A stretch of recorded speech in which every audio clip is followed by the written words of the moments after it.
शिवाजी नगर की जो लाइब्रेरी है उसका मसला ये है कि लाइब्रेरी बनी, लाइब्रेरी को बहुत मेहनत से बनाया गया, सारी स्टोरी सारे लोग जानते हैं। लड़ झगड़ कर एक लाइब्रेरी मिली पढ़ने के लिए। उसके बाद उस लाइब्रेरी के अंदर 3 से 4 महीने के अंदर जो तरह तरह के लोग आने लगे कैप्चरिंग करने के लिए, और वो लोग कोई और नहीं आते थे, वो हमारे एमएलए साहब के लोग आते थे। और एट दी एंड एमएलए साहब ने वहाँ पर हॉस्टन कंपनी को खोल दिया, जो कंपनी कुर्ला में ऑपरेट कर रही है, भाईकल्ला में ऑपरेट कर रही है, जो सर्टिफिकेट देने का पैसा लेती है, उस कंपनी को स्किल सेंटर के नाम पर लेकर आ गया। और वो स्किल सेंटर ना ही एनएसडीसी में ना ही एमएसडीसी में कहीं पर भी रजिस्टर्ड नहीं है। लोगों को, गोवंडी के लोगों को कहीं ना कहीं धोखे में रखकर वो लाइब्रेरी को 100% से 30% बना दी गई, यानी छोटे एरिया में दे दिया गया। और दूसरी जगह जो बगल में हॉस्टन है, वहाँ पर कुछ नहीं तो 50-60 लाख रुपए का खर्चा करके जहाँ से इनकम आ रही है उसको बहुत अच्छा साफ़ सुथरा करके बनाया गया है। और लाइब्रेरी आज भी अगर आप जाकर देखेंगे तो ऊपर झाले नज़र आते हैं, गंदगी नज़र आती है। तो ये समझ में आता है कि नीयत में लाइब्रेरी देना नहीं था। उसी मसले को लेकर हम पिछले 1.5 साल से जो है बीएमसी के साथ लड़ाई लड़ रहे हैं कि हमें जो गोवंडी के बच्चों के लिए लाइब्रेरी की ज़रूरत थी वो लाइब्रेरी मिलना चाहिए। लेकिन बीएमसी जो है उसको टाल रहा था। बहुत सारे हमने डॉक्यूमेंट्स जमा किए, आरटीआई करके, अपनी मेहनत करके, पैसे लगाकर हमने लीगल नोटिस भिजवाया, उस पर भी कोई एक्शन नहीं। लीगल नोटिस का उल्टा जवाब आता है कि पहले आप अपने घर के बाथरूम का साइज़ बताओ, बेडरूम का साइज़ बताओ, आपका घर कितने फुट का है। मतलब इंक्रोचमेंट ऐसा लगता है हमने किया हुआ है, उन्होंने नहीं किया हुआ है। इस तरह की अभद्र भाषाओं का इस्तेमाल किया गया। सोशल मीडिया पर हमें ट्रोल करने की कोशिश की गई, डराने की, धमकाने की कोशिश की गई। लेकिन आज 2 नोटिसेस जारी करने के बाद डीएमसी ने मीटिंग लिया और डीएमसी ने ये आश्वासन दिया है कि जो 3rd नोटिस है आज इशू किया जाएगा। और अगर वहाँ पर कोई भी इंक्रोचमेंट है और अगर लीगल जो एक्ट है बीएमसी एक्ट, उसके विरुद्ध काम किया गया होगा तो कहीं ना कहीं लाइब्रेरी को रिवोक भी किया जाएगा और जो इंक्रोचमेंट है उसको तोड़ा जाएगा। और जो संस्था ने इंक्रोचमेंट किया उसके ऊपर एमआरटीबी एक्ट भी लिया जाएगा। ये आश्वासन हमें आज डीएमसी ने दिया है। 15 दिन और वेट करना है, हमें वेट करने के लिए हम तैयार हैं। 15 दिन और वेट करेंगे। इस आश्वासन से आप किस हद तक खुश हैं?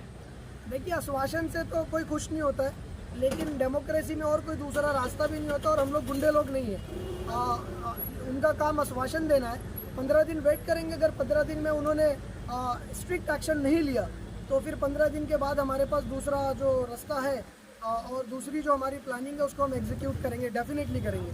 इसके आगे कौन सी प्लानिंग है, किस तरह से आप बीएमसी पे चढ़ाई करने वाले?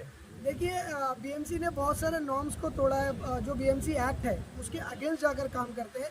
और ये जो बीएमसी ऑफिसर्स है, चाहे वो डीएमसी हो या बॉम्बे कमिश्नर हो, ये कहीं ना कहीं एडमिनिस्ट्रेटिव लॉ के थ्रू जो है वो काम करते हैं। तो एडमिनिस्ट्रेटिव लॉ इनके ऊपर जो अंकुश लगाता है उस अंकुश में ये फंसने वाले हैं। डेफिनेटली अगर इन्होंने अपना जो पावर एक्सरसाइज किया है वो बियॉन्ड द लॉ किया, अगर उसको ये सही नहीं करते हैं तो डेफिनेटली जो रास्ते हैं, देखिए गोवंडी के अंदर अभी कब्रिस्तान का इशू हो या दूसरे इशूज़ हो, एसएमएस का इशू हो, इसको कोर्ट ने डांट कर, फटकार कर ऑफिसर्स को जो उसका फैसला है गोवंडी वालों के हक में दिया। तो डेफिनेटली लाइब्रेरी के लिए फिर ये जलील होंगे, कहीं ना कहीं कोर्ट में इनको फटकार पड़ेगी और फिर लाइब्रेरी जो है वो रिवोक होनी ही है कोर्ट के माध्यम से। ऐसे मामले जो होते हैं वो जनता की नज़र में कोई वैल्यू नहीं रखते, क्या बोलना चाहेंगे जनता को? देखिए, जनता की नज़र में वैल्यू बहुत रखते हैं, लेकिन जनता जो है गोवंडी एम ईस्ट वार्ड की जो जनता है वो 200-300 एवरेज कमाने वाली जनता है। अगर वो इन सारे मुद्दों पर आकर रोड पर, सड़क पर एक दिन उनको देना पड़े तो शायद घर में चूल्हे नहीं जलेंगे। लेकिन उसी जनता के जो बच्चे हैं वो पढ़ रहे हैं। अब मैं आपको बताता हूँ कि शफीउद्दीन सिद्दीकी करके हमारे ही लोकेलिटी से एक बंदा है, वो IES का एग्ज़ाम पास करता है। उसने अपने इंटरव्यू में कहा कि लाइब्रेरी की ज़रूरत एक लोकेशन पर नहीं है, लाइब्रेरी की ज़रूरत एम ईस्ट वार्ड में हर प्लॉट में होनी चाहिए। जितने शौचालय हैं उतने वाचनालय होने चाहिए। और दूसरी, मैं आपको मीडिया के माध्यम से एक गोवंडी की जनता को इन्फॉर्मेशन देना चाहता हूँ और दुआ करने के लिए भी कहूँगा कि एक और जो बंदा है वो उसने civil services, UPSC civil services का मेंस क्लियर किया हुआ है और अभी वो इंटरव्यू के लिए जाने वाला है। तो हो सकता है 2 महीने के अंदर आपको गोवंडी की जनता को IAS ऑफिसर या IPS ऑफिसर भी मिले।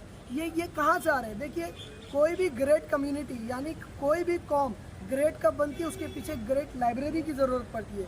अगर आप गौतम बुद्धा को देखेंगे तो गौतम बुद्धा भी जो है ध्यान लगाकर वो कहीं ना कहीं बैठा करते थे, सुकून की जगह होती थी। तो आज एम ईस्ट वार्ड में रहने के लिए ठीक से जगह नहीं है रोड इंक्रोचमेंट हो रहा है, गार्डन्स इंक्रोचमेंट हो रहे हैं। कम से कम वहाँ की अगर स्टूडेंट्स को पढ़ने के लिए बेहतरीन लाइब्रेरी मिलेगी तो मुझे लगता है कि एमिस्ट वार्ड जो है ये IAS, IPS, UPSC, MPSC और गवर्नमेंट एग्जाम्स की खेती बन जाएगी। यहाँ के बच्चों के अंदर वो पोटेंशियल है, तो माँ बाप को भी ध्यान देना चाहिए। और गोवंडी के स्टूडेंट्स से मैं ये अपील करूँगा कि आपके अंदर लाइब्रेरी का कल्चर आना चाहिए। आप लाइब्रेरी में आइए, लाइब्रेरी को फुल कीजिए।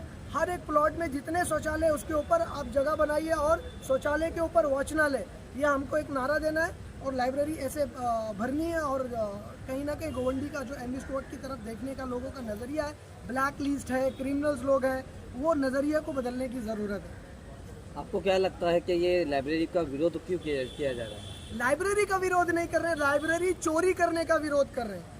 और लाइब्रेरी तो हमको चाहिए, हम तो बता रहे हैं कि हमें हर प्लॉट में लाइब्रेरी चाहिए। जिस तरह से 3 माले का बाथरूम बना दिया गया, बाथरूम 1 फ्लोर पर है और 2 फ्लोर पर पता नहीं क्या होता है, कहीं गुटके रखे पकड़े गए। मैं नहीं कह रहा हूँ, आप लोगों को मालूम है एक पर्टिकुलर पार्टी के जो काउंसिलर है, दूसरे काउंसिलर उसी पार्टी के काउंसिलर के रूम में दरवाज़ा तोड़कर घुसते हैं तो गुटखा मिलता है, बाथरूम के नीचे गुटखा रखा जा रहा है। तो कहीं ना कहीं ये इलीगल एक्टिविटीज़ के लिए जो पब्लिक प्लेसेस यूज़ हो रहे हैं वो कहीं ना कहीं लाइब्रेरी के नाम पर यूज़ होना चाहिए, लोगों को पढ़ने के लिए वाचनालय के नाम पर यूज़ होना चाहिए, ताकि गोवंडी की जो जनता है वो पढ़ सके और पढ़ेगी तभी आगे बढ़ेगी। और मुझे ऐसा लगता है कि इतने सालों में 25-30 सालों के अंदर भले ही हमें मुस्लिम MLA मिले, मुस्लिम कॉरपोरेटर्स मिले, वो बाहर के थे, यहाँ पर आकर उन्होंने मज़ा किया और जो लोकल थे वो बेचारे पढ़े लिखे नहीं थे, समझ नहीं पाए कि गोवंडी की रिक्वायरमेंट क्या है। तो उन्होंने हमें पढ़ाई से वंचित रखा, इसलिए वो रूल कर रहे हैं। और वो ये समझ गए कि अगर पढ़ा